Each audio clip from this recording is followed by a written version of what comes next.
Hello and one and all, and guys, welcome back to my Bond film series.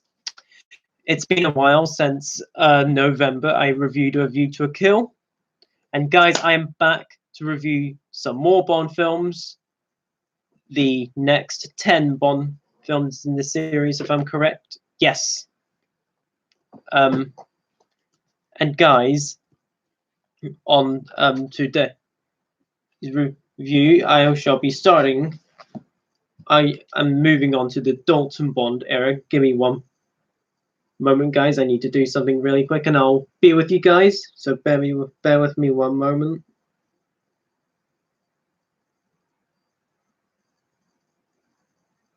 All right, all's great. So, guys, my next Bond review is The Living Daylights. Whoops, there we go. Which is once again directed by John Glenn, since he has done all the Bond films in the 80s. This is the fourth time he's directing.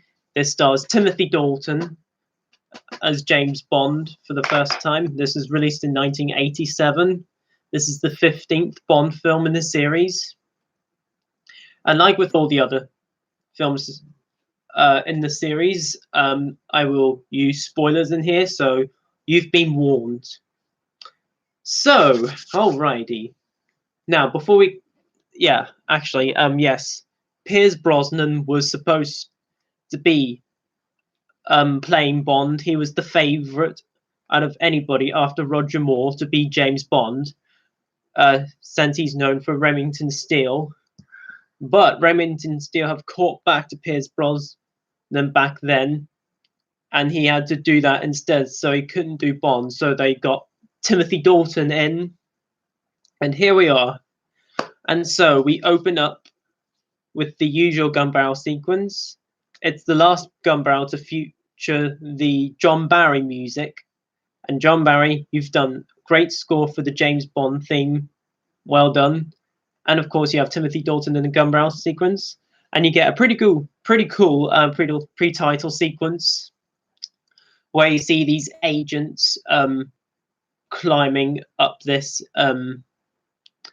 mountain. One of them gets killed, and then we first time get to see Bond. And then you have this really cool action scene going on where Bond is on top of this truck. I love this scene because it felt like a callback to Raiders of the Lost Ark, where Indiana Jones gets kicked out of the truck and then gets back onto the truck.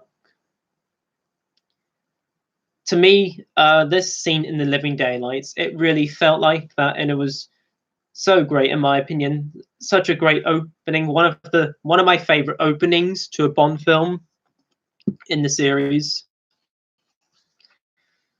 Then after that, Bond meets this girl, starts getting the phone. Who are you? Bond's James Bond, because Bond is on the phone, and we have the Living Daylights title sequence along with the theme tune. Pardon me. Aha, the is the sort of group band of the Bond theme song, the Living Daylights. I think it's actually pretty good. I mean, it's not one of my favorites, but I think it's pretty good. But yes, now let's get into the characters here. First off, with Timothy Dalton as Bond, he's great Bond. He was the first dark Bond. There's a moment, which we'll get into soon, that you really do see that he is starting to get into the dark side of Bond.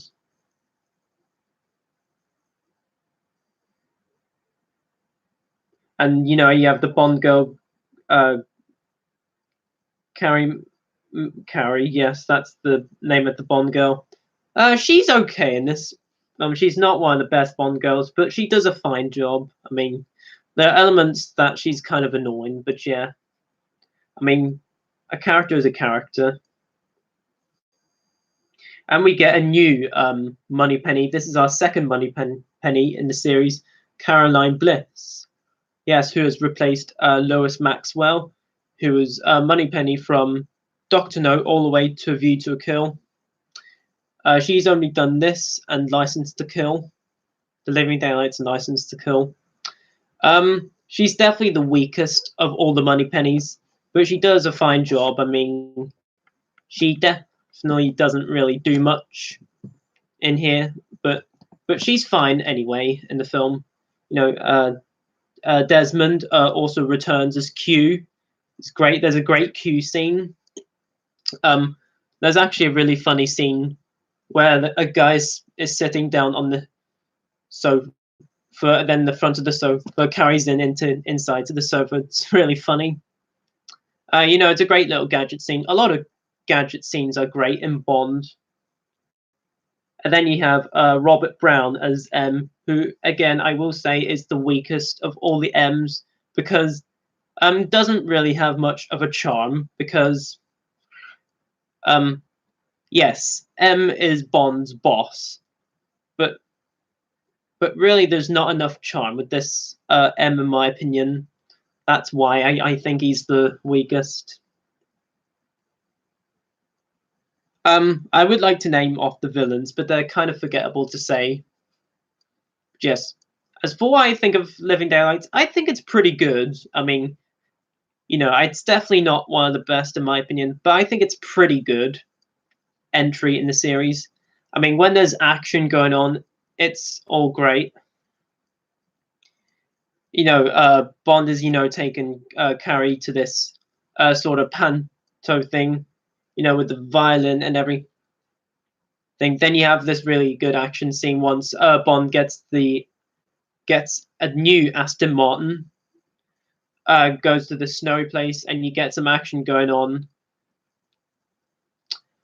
And I love the scene when Bond is using the laser on the police car so that the top of the police car will leave the cops with no wheels. It's a great scene. I love those hilarious scenes in Bond. Well, not too sure if they are hilarious, but they're good enough scenes. I really like them because it makes good entertainment for Bond. And yeah, and I also like seeing when, you know, they blow up the you know, lorry that they're going through, and then they're on the snow and everything, like Die Another Day, which we'll get to that once we review Die Another Day soon on the line of my channel. But then you'll also have some little scenes that nothing much really happens, but you have Bond and Carrie going to this fun fair, which you really don't see in a Bond film. You don't see Bond go on a roller coaster or ride on the Dodgems. Yes, there's a slight little dark scene which gets which introduces Bond to the darkness of Bond a little more, especially with License to Kill, which is my next Bond review. You see his anger and he bursts the blue balloon. That's a great little first thing for Dark Bond. Gets us there a little more.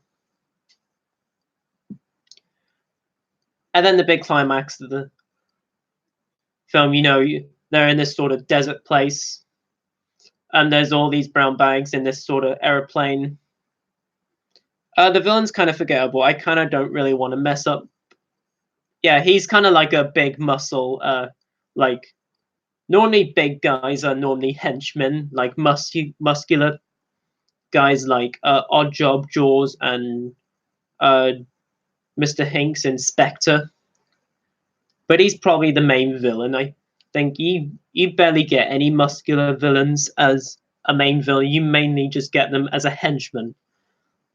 He was a fine villain, but I kind of don't want to butcher his name because it says General George. I actually don't know the name of the villain. Someone let me know in the comments below who the villain is because I'm interested to know. And I love when Bond is cutting the laces of his shoe leads on to the villain's death. It's a pretty satisfying death. And then the bomb goes off then you get this bridge with these other bad guys, throws a bomb, and the bridge explodes along with the bad guys in there.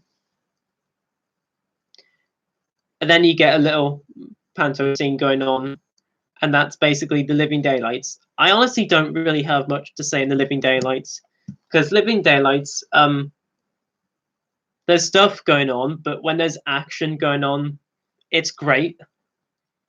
But this isn't really a Bond film for me. But if you don't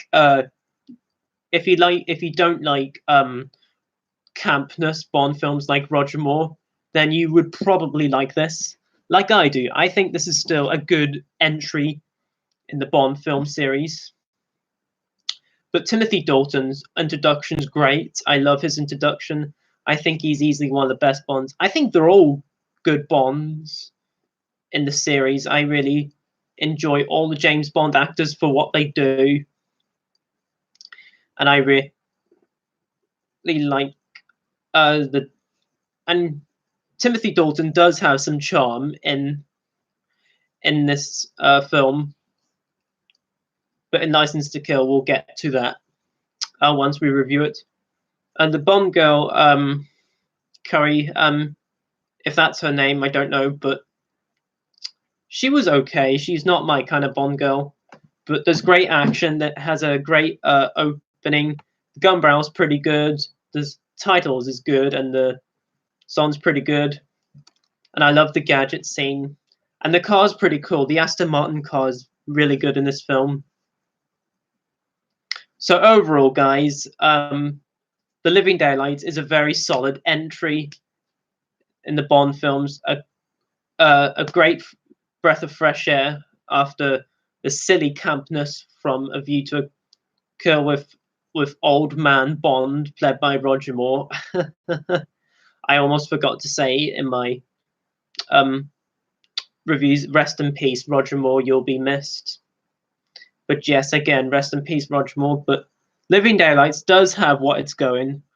But License to Kill is my next Bond review, and I want to talk about that more. I was originally going to combine this and License to Kill as one video, but some serious shit has gone on with me in life, guys. But now I am back at the start of a new year and decade. I'm back with my Bond reviews. And guys, if you saw my plans of 2020, you know that I'm not doing out of 10s anymore. I am doing letter grades. So on my letter grade system, I'm going to give The Living Daylights a B. Yes, I'm doing letter grades, guys. I really hope you guys like the idea. Let me know in the comments what you think. I'm going to give The Living Daylights a B. And alrighty, guys, that was my review on The Living Daylights. Comment down below. Let me know what your thoughts on The Living Daylights are. Let's all have a great discussion in the comments below. And stay tuned for my next Bond review, which will be License to Kill. And as always, guys, comment, like, subscribe, share, and notify the bell before you leave.